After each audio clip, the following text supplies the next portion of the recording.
seal of approval. So in order to have a proper group to audition, Jack needs more singers. Luckily, Ron offers to let them hold tryouts at his uptight conservative law office. No, really, that's how they refer to it in the script. This looks like one of these uptight conservative law offices. Sam's token black friend comes through again, as her boyfriend just happens to be a singing National Guardsman.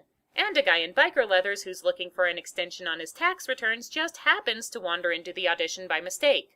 What are the odds that this rough brute of a man will have an incongruously beautiful singing voice? Oh, Danny boy, the pipes are calling. Never let it be said that this movie met a cliche it didn't like.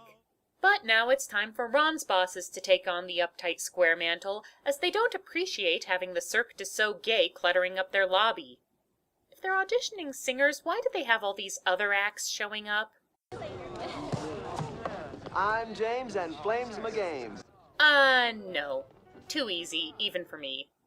Ron has gotten over his own uptight squaresism in a big hurry, and he quits the firm to represent the new group, which just needs a name in order to be complete. Ron, dear, didn't Greenwich Village people types go out with the 60s? That's it! The name! Village People! Huh, that was easy enough. What next? Well, Ron's first act as legal counsel and new bestest bud is to find the Village People a rehearsal space. And where do you think it is? YMCA, it's fun to stay at the YMCA. They have everything for you men to enjoy. You can hang out with all the boys. What exactly was their criteria for a rehearsal hall anyway? Okay, this first place has a lot of space, is very cost-effective, whatever. Does it have a lot of guys in Speedos and naked hot tubbing? Yes, as a matter of fact. Perfect, we'll take it!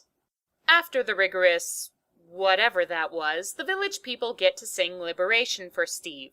And even though the movie tries to pretend the audition is a disaster with microphone feedback and choreography flubs, there's never any sense that the whole thing is falling apart on them.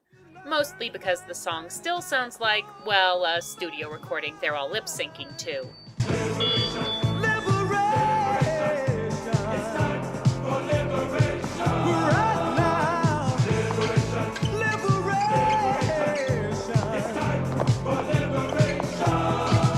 Steve is quite clearly not interested, but because he likes Sam and still kinda wants to get into her pants, he offers them a small contract. Realizing that the new band has to start somewhere, Sam does the sensible thing and... Take your offer and stick it in your ear.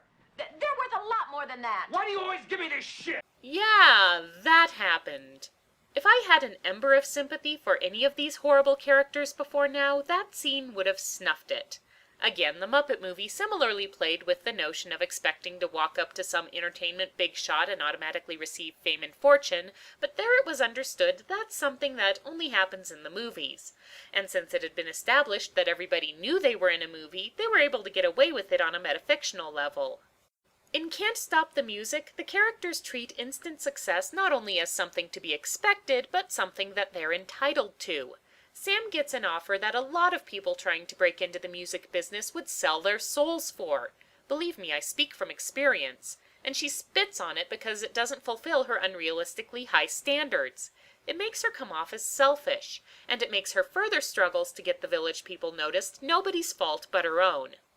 Not that there's any actual struggling to be had. After a few seconds of disappointment, Jack and Ron hit on their next idea, which is basically to hold their own press junket where they can show the Village People off to industry big shots. Sam decides to foot the cost for this plan by whoring herself out to Sydney one last time on the condition that the Village People get to tag along. The result is sin number 7, do the shake. Of all the completely out of limbo, self-consciously wedged in production numbers in this movie, this is probably the strangest. It's set up as a commercial for the Dairy Council, encouraging kids to drink their milk by, well, see for yourself. When they come home from school, all right. And they want something that's cold to drink. Vitality. They need. They also want something good and sweet. I won't comment on the Village People singing the praises of creamy white liquid, as that part is almost certainly intentional. I will, however, comment on the choreography, which is edited at random and as a result has no flow to it, and on the chorus, which feels like it goes on longer than the na-na-nas in Hey Jude. Do the shake, do the shake, do the shake, do the milkshake, do the shake, do the shake, do the shake, do the shake, do the milkshake, do the shake, vanilla, chocolate. Besides, the whole thing ends up coming to nothing, as the Dairy Council is a bit ambivalent about the results. The higher echelon of Madison Avenue feels that it may be too controversial for their American family image. You think? Hey kids, drink your milk and you too can grow up to become alternative lifestyle icons. That will play very well in the Bible Belt, I'm sure. Luckily, Ron's mother, everybody say it with me now, just happens to do a lot of fundraising functions, and she just happens to offer the village people a benefit gig in the world capital of fabulousness, San Francisco. But all is not rosy, as Ron is upset that Sam was showing a little leg in the milk commercial, and even more upset when she asks Steve to come to the benefit in what does sound like a clear invitation to sexy times. What were you trying to do? Seduce him into a deal? Is that actually what you think of me? I don't know. Why are we introducing a convoluted third act misunderstanding after a movie nearly entirely free of conflict? Because we still have 25 minutes to burn. Yes, welcome to sin number 8, the excessively drawn-out ending. The tension between Sam and Ron is only a small part of that, and it doesn't last, since in the very next scene Sam has pulled the old switcheroo on Steve and has Jack and his mother board Steve's private jet in her place. I worked for David Merrick on Broadway. I know about contracts.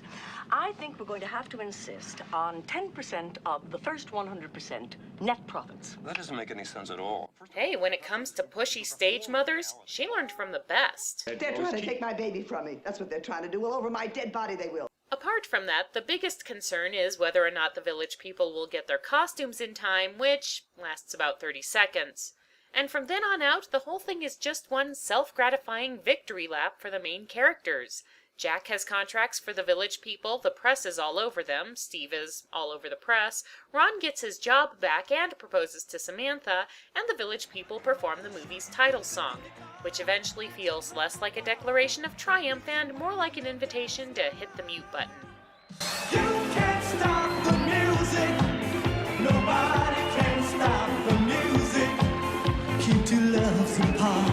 Mend a broken heart. Catch a falling star. It's much easier. No, you can't stop the music. Nobody can stop. If it were a little better, I would recommend Can't Stop the Music for its camp value. That's pretty much the only reason anyone listens to the village people in the first place. But the tedious story and awful main characters make it very difficult to enjoy even on the so bad it's good level. The musical segments are weirdly fascinating, but you're better off searching for them on YouTube rather than enduring the movie for their sake. Therefore, the Court of Musical Hell orders the following punishments. For being such a puffed-up, self-aggrandizing little shit, we condemn Jack Morrell to sit through an entire season of reality television auditions. For the painful writing, especially the painful humor, we condemn screenwriter Bront Woodard to be beaten by a team of Keystone Cops. Finally, for this blatant cash grab of a movie, Alan Carr... well, the attempt has already turned out so badly for him that I don't think I need to add any further punishment. Karma is a beautiful, beautiful thing sometimes.